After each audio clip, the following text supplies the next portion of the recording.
मंत्र जाप मम दृढ़ विश्वास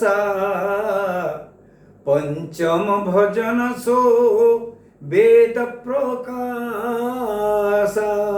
बोले सियावर रामचंद्र जी की जय। आम आलोचना करुले पंचम भजन सो वेद प्रकाशा। भजन कौन? भगवान ना को बारंबार उच्चारित करने या कहुए भजन, भजिवा बारंबार बारंबार बारंबार। तेरे भजनटा हम केमिति केमिति हवा उचित भजन कले कायन मनसा बाचा तीनटा एकाठी हो।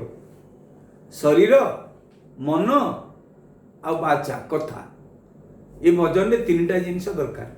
या भर गोटे उणा हेले से पूर्ण भजन हो पार, ठीक भाव में भजन हो पार। मुझे आपण मानक टिके भागवत छुटिया कथा टिके कहबी। माँ दधिबंधन कर माँ जशोदा चिंता कले सबुदिन तो अभियोग आसे जे तुम पुओ पिला मानक धरी आम घर दही खाईदेला, क्षीर खाईदेला, लहुणी खाईदेला। बारंबार माँ पुओ को पाटी करती, अरे आमर गोपाल मान भीतर रजा, आम घर एत गाई अच्छा, एत क्षीर सर लवणी हो तू एठू न खाई कहीं या घर खाऊ, आम घर तो प्रबल प्रचुर मात्रा अच्छी। दिने माँ चिंता कले कले बोधे मो घर सर लवणी गोटिका अधाम ये सब मो पुओ को भल लगे। कारण ये चाकर बाकर मान सब काम कर जो अन्य घर जिनस मो पुओ को भल लगे, मो घर जिनस भल लगुनि, गोटे काम करी। संध्या बेले चिंता कले कले काली सकाळु उठिक मो निज हाथ में सुंदर भाव में प्रस्तुत करी सर लवणी गोटिका अधाम मो पुओ को खाइबा दे, मो पुओ या ता घर खाइबनी। एक चिंता करी माँ जशोदा भगवान कृष्ण को पाहता पर एकुटिया छाड़ी दे सज्जा पर आसिकी निर्ममंथ स्वयं दधी निजे बसिक दधी मंथन करने लगिले। आ दधी मंथन कले किमिति कले जानी जानी च गीतानि तद्बाल चरितानि च। जेते दधी मंथन करुचंती सेते कृष्ण को बाल लीलार कथा चिंता करचंती। मो पुओ केडे दुष्ट देखिया केडे सुंदर एक कथा चिंता करचंती। तीनटा जिनिस भगवान जो कथा कहछि भजन में तीनटा जिनिस दरकार, काय मन बाचा। शरीर दरकार, मन दरकार, कथा भी दरकार। माँ जशोदा तीनटा काम करुचंती। कर्म जो करुचंती दधी मंथन भगवान को उद्देश्य रे, पार्टी रे जो गुणगान करुचंती कृष्णଙ୍କର स्मरण स्मरंती तन्य गायत स्मरण करुचंती गाउचंती मो पुओ एमती एमती करछि एमती एमती करछि। माँ माने पुओ मान को गुण तो भारी वर्णना करंती। आ मनटा भी कृष्ण को पाखे अछि, मो पुओ पाखे मन, कृष्ण पाखे मन। जेतेबेले ये को कहती प्रकृत भजन, जेतेबेले शरीर भगवान को उद्देश्य रे, मन भगवान को उद्देश्य रे, बाचा भगवान को उद्देश्य रे थिबो, यही गला साक्षात भजन हे गला। भगवान कहले कहले जो भक्त मो पे कर्म करुची, दधी मंथन करुची, मो कथा स्मरण करुची, मो गीत को गान करुची, काय मन वचन तीनटा एक कर देलानी, ताकू से भलिया भक्त को छाड़ी शोइबी कोन। तेणु भगवान कृष्ण उठी पड़े। दिने जशोदा मंथु थिले दधी निद्रा जाइथिले करुणा निधि। शोइथिले उठी पड़े आसिक माँ को पाखे पहुँची गले, कहले माँ मु क्षीर खाई। माँ को पाखे पहुँची गले, बड़ा दिव्य सुंदर वर्णना कर भागवत मु स्तन्यपान करी, मते भारी भोक होउची। माँ को पाखे पहुँचले तापर केमती क्षीर खाइले, क्षीर किंतु उतरला से तो कथा लंबा कथा कहबार तात्पर्य हूँ तीनटा जो एक हो प्रकृत भजन से हम काय मन वचन। पंचम भजन सवेद प्रकाशा ये हूँ भजन। श्रद्धार सहित भगवान को डाकिबा, तांकर नाम स्मरण करिबा, ये भजन भीतर जाउची। कहले ये हूँ गोटे श्रेष्ठ भक्ति, भजन भक्ति। श्रवणम कीर्तनम विष्णु स्मरणं पाद सेवनम, ये भजन भीतर भगवत कथा मध्य स्मरण करा जाए। अर्चनं वंदनं दास्य सख्य आत्मनिवेदनम जहा पंचम भक्तिर कथा कहले। मंत्र जाप मम दृढ़ विश्वास पंचम भजन सो वेद प्रकाशा। मो मंत्र को बारंबार जप करूथु। मंत्र अर्थ ये कहुए केवल संस्कृत बोली, अवश्य संस्कृत देव भाषा, ताकू उच्चारण कले सद्य फल मिले। तबे आम तो देखुचे गोस्वामी तुलसीदास लिखिछन्ती जो हनुमान चालीसा लिखिछन्ती ताकू जप करके लोक फल पाउछन्ती, सुंदर कांड को पाठ करके लोक माने फल पाउछन्ती। तेणु भाव दरकार, भाषा जहाँ होना कहीं ये है पंचम भक्ति। आउ षष्ठ रे कौन कहले कहले सबरी वर्तमान षष्ठ भक्तिर कथा कहूँ तोते शुणु। माँ सबरी हाथ जोड़ी कहते आखिर आनंद आश्रु हो जाऊँ प्रभु शीघ्र कहतु कहले छठ दम शील विरति बहु करमा निरत निरंतर सज्जन धरमा। कहले सबरी केते कष्ट कर 6 नंबर भक्ति देखंतु। छठ प्रथम जिनस कौन दरकार 6 नंबर भक्ति रे दम दम अर्थ इंद्रिय दमन करवा। आम शास्त्र कहूँ इंद्रिय गुड़िक कौन कहले इंद्रियाणी हयर नाहु मन प्रग्रह में वच। ए इंद्रिय गुड़ा कहते हयर नाहु इंद्र मान को घोड़ा बोली कहुई। घोड़ा गुड़ा क्षिप्र गति दौड़ती। आमर 5टा कर्मेन्द्रिय 5टा ज्ञानेन्द्रिय अच्छा। ये यदि 10 घोड़ा लगी 10 घोड़ा जदि 10 जीव को धाइमे ये शरीर रूपक रथर अवस्था कौन हम। तेणु दरकार कौन ना ये शरीर रूपी घोड़ा को इंद्रिय रूपी घोड़ा को दमन करने दरकार। आम इच्छा से चलिए। रामचरित मानस सुंदर वर्णना अच्छी। क्रोध केमती आसो क्रोध जीव किमी कामदेव आसिले शिव भीतर क्रोध आसीगला भस्मीभूत करदे। रति आसिले क्रोध पलैगला वरदान करदे। क्रोध आम चाकर हो मु इच्छा न कले से आसीपार मु इच्छा न कले से किसी करें कि दुखर कथा जे आम शास्त्र अध्ययन कलापर आम क्रोधर चाकर हो जाऊँ। क्रोध आमको चलाऊँ आम क्रोध को चल पाने से भाव में दमन है इंद्रिय दमन। आम इंद्रिय मान को दमन करवा। आम आखि तो सब सुरम्य दृश्य देखा चाहिए सब सिनेमा देखा चाहिए ना आम से तो विरत करवा दमन करवा। आम जीव सब स्वादिष्ट पदार्थ खाइबा चाहिए। जदि से स्वादिष्ट पदार्थ शरीर अपकारी शरीर बेसी दिन रही आजिकल जिते रोग सब हो ब्लड प्रेशर बा हार्ट अटैक हो डायबिटीज हो यार कारण हूँ जीवा लालसा। प्रचुर तेल छड़ाछड़ी जिनस खाऊे मैदा जातीय जिनस खाऊे आ मसला जातीय जिनस बहुत खाऊे माछ मांस बहुत खाऊे निषिद्ध पानीय सेवन करुचे धामिका मद लोक मैंने भारी गर्वर सहित कहते 5,000 टकर मद पीदेली ता फलाफल हूँ कौन दुरारोग्य व्याधि मनीष वर्तमान पीड़ित। तार गोटे कारण हूँ दम दमन शक्ति आमर नहीं।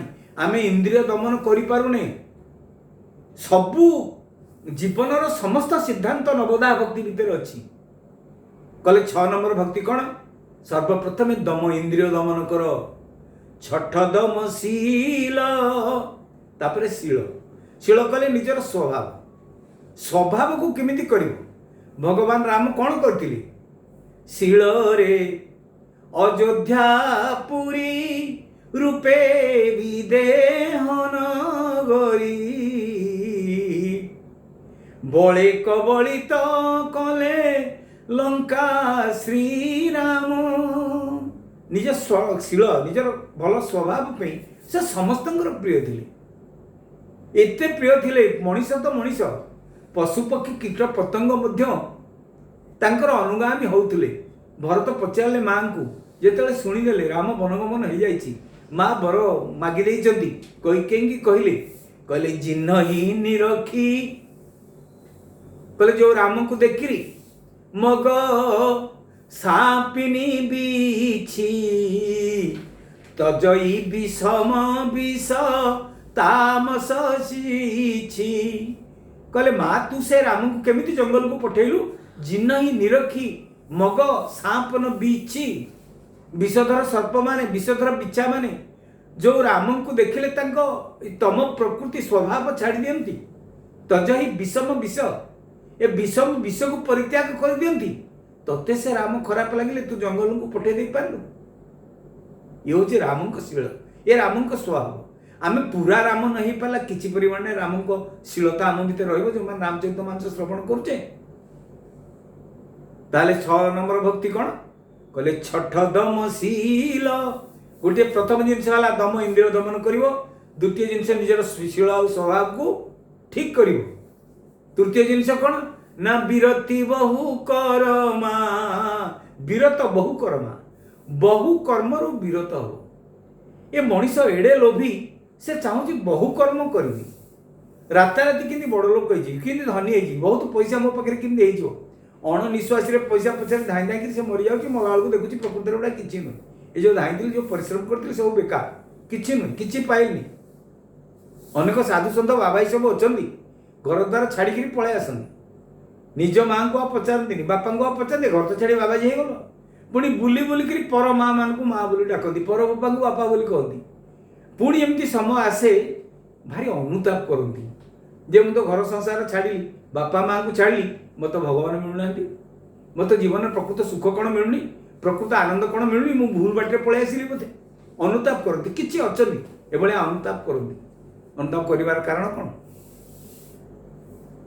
से बहु कर्म विरत हो पारती घरे 5 गुंठ जगह छाड़ी आसिले आश्रम 5 एकर जगार हम घरे खंडिया खट छाड़ी आसिले ये कि गोटे बढ़िया डंगल बेड पके गोटे दामिका खटर कि शोबी ये बहु कर्म जो लिप्त रही जाती जीवन सुखता आसेनि दुख आसे जिते लोक बहु कर्म लिप्त से जीवन सुख आसेनि दुख आसे बहु कर्म लिप्त न रहा 6 नंबर भक्ति छठ दमशील विरत बहु करमा आउ ये 3टा कथा छाड़ी आउ 6 नंबर भक्ति कौन ना निरत निरंतर सज्जन धर्मा सज्जनंकर धर्म रे निरंतर रत रहिबो सज्जनंक भलिया व्यवहार करिवो सज्जनंक भलिया जीवन यापन करिवो सज्जन पुणी आमे काहा को कहबा सज्जन प्रकृत रे किए कले समूह आम गीतार बड़ सुंदर कथा कह जाए जो दम शील या ऊपर कह जाए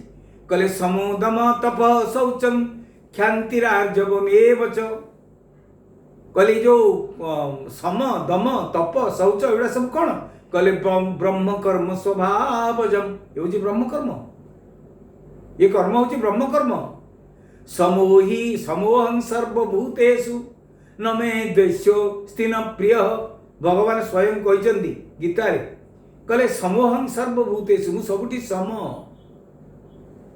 मोर कहीं विरोधी नुहति मोर का सहित द्वेष ना कि मोर कहीं प्रिय नुहति मो पे समस्त समान समूहं सर्वभूतेषु समस्त समान एक कथा मध्य कह विद्या विनय संपन्ने ब्राह्मणे गभीहस्तिनि सुनी चैव स्वपाके च पंडिता समदर्शिन जे विज्ञ लोक पंडित लोक भगवान जो भावनाटा से जीवन में कौन कर विद्या विनय संपन्न ब्राह्मणे गभी हस्तिनी गाई हाथी सुनी कुकुर स्वपाक चंडाल ये भगवान भगवत सत्ता समान परिमाण में थाए बोली से चिंता करि तेणु छठ दमशील विरत बहु करमा निरत निरंतर सज्जन धर्मा सज्जन होकर जीवन जाक बंचा दुर्जन होकर बंचा ना सज्जनर धर्म आचरण करवा सज्जन को केमती चिन्ह ये जड़े सज्जन केमती जान वेशपोषाक जान ना ना वेशपोषाक आदौ जानबनी आचरण जना पड़ो आम सब कौन करुचे क्या भल वेशपोषाक देखिए गुरु कर दौर किछ दिन पर देखला गुरु भारी गंजे टाणुं आईष खाऊँ कहे अरे भूल करदे तो ना वेशपोषाक जना पड़ोनी किछि दिन सहित रुहतु चलतु तापर आप जानवे प्रकृत ये सज्जन कि ना ये गुरु हवा योग्य कि ना आउ अनुताप करने पड़ोनी से सज्जन बोली जानवे केमी आम शास्त्र कही सज्जन कि सज्जन बोली क्या कहवा छोटिया उदाहरण टे श्रीरामचरित मानस नवा हनुमान जी बुलूं सुंदरकांड कथा लंका भितर मंदिर मंदिर प्रति करी शोधा जह तह देखई अगणित योद्धा राति बुलूं सबु मंदिर सबु घर को जाऊँच जुआड़े देखुं खाली योद्धा मद्यपान कर पड़ा स्त्री लोक रावण घर को गले देखले स्त्री लोक गुड़ा से राणी गुड़ा सब केशवास संभाल सब पड़ी कहले अरे कौन ये आसिली जे समस्त ये चिंता कर जिते नगर बाहर को टिके जाउचंदी सेते देखिले कौन कहले रामायुधांकित गृह शोभा बरनी न जाई नव तुलसी का वृंद देखी रस कपिराई प्रथम कथा देखिले कौन रामायुधांकित गृह भगवान आयुधर चिन्ह गोटे घर उपर नव तुलसी का वृंदत बढ़िया बढ़िया नुआ कौलिया छनछनिया तुलसी गछ सब अच्छी हरि मंदिर तह भिन्न बनावा आउ कौन देखिले घर को छाड़ी गोटे हरि मंदिर होइछि विष्णु मंदिर होइछि मंदिर आम चिन्हीदबा उपरे त्रिशूल अच्छी शिव मंदिर उपरे चक्र अच्छी विष्णु मंदिर जानीदबा तेरे हरि मंदिर तह भिन्न बनावा भावुंट मने मने हनुमान जी कले लंका निशिचर निकर निवासा यहाँ कह सज्जन करही की वासा ए राक्षस भितर सज्जन गोटे कुआड़ू आसला चिंता करुचंदी तेही समय विभीषण जागा राम राम तेही सुमिरन लागा राति विभीषण को निद भांगी जाइए निद जो भांगी अनायसर पाटू राम राम बाहरी पड़ा हृदय हरस कपि सज्जन चिन्हा से जानले जन सज्जन कहीं बिना चेष्टा ठाकुर ना मोहर बाहर रहिबार परिवेश किमिति हरि मंदिर रहिबार परिवेश किमिति तुलसी गछ रहिबार परिवेश किमिति भगवान का आयुधर चिन्ह अच्छी जानले ये जने सज्जन आज से कथा कहते भगवान कहले सबरी लो सुन छठ दम शील विरति बहु करमा निरत निरंतर सज्जन धर्मा सज्जन को चिन्ह जानी गीतारे तो लिखाई जे प्रकृत सज्जन केमती चिन्ह ता आचरण केमती जान ता खाद्य जान से सात्विक खाद्य खाऊ कि राजसिक खाद्य खाऊ कि तामसिक खाद्य खाऊ ता वेश पोशाक जान से सात्विक वेश पोशाक पिंधि कि राजसिक वेश पोशाक पिंधि कि तामसिक वेश पोशाक पिंधि ता क्रोधर जान ये सज्जन कि नहीं उत्तमा क्षण कुप्यंती मध्यमा घटिका द्वयम अधमा अहोरात्रंच चांडालं मरणांतकम रागर जन को जान ये सज्जन कि नहीं बोली सज्जन लोक कौन कर उत्तमा क्षण कुप्यंती रागिब यदि क्षण गोपे जो कथा कहती भगवान सदाशिव तत्क्षणात राग आसला तत्क्षणात राग वाला चाकर भाया आसला पुणी पलैला जा उत्तमा क्षण कुप्यंती मध्यमा घटिका द्वयम जी मध्यम धरण लोक से दी घड़ी पर्यंत रागिब दी घड़ी पर राग राग न अधमा अहोरात्रंच जे अधम लोक से 24 घंटा रागिब दिनटीए रातिटीए तापर अधम लोक मन भी राग न किंतु चांडाल मरणांतकम चांडाल प्रकृतिर लोक जे सबुठु जे निकृष्ट प्रकृतिर लोक से मला पर्यंत राग रखियो पिला दिने से मते मारथिला चापड़ाटे ए राग रखि मला पर्यंत ये हूँ चांडाल प्रकृतिर लोक तेणु वेशभूषा खाद्यपानी आचार व्यवहार क्रोध कथबार्ता सबुथ सज्जन कौन जना पड़ निरत निरंतर सज्जन धर्मा ये हूँ 6 नंबर भक्ति सज्जनर धर्म रे सब बेले निजको चलइबो निजे रहिबो सज्जनर धर्म रहिले जानिबो तुमर 6 नंबर भक्ति हे गला इंद्रिय दमन करुथबो शील तुमन भल थिबो बहुत काम विरत रहुथबो हे गला 6 नंबर भक्ति वर्तमान तो समय हो या पर 7, 8, 9 भक्तिर वर्णना करिया रघुनाथ हम समस्त को कृपा करंतु इन शब्दों के साथ जय श्री राम जय श्री राम जय श्री राम।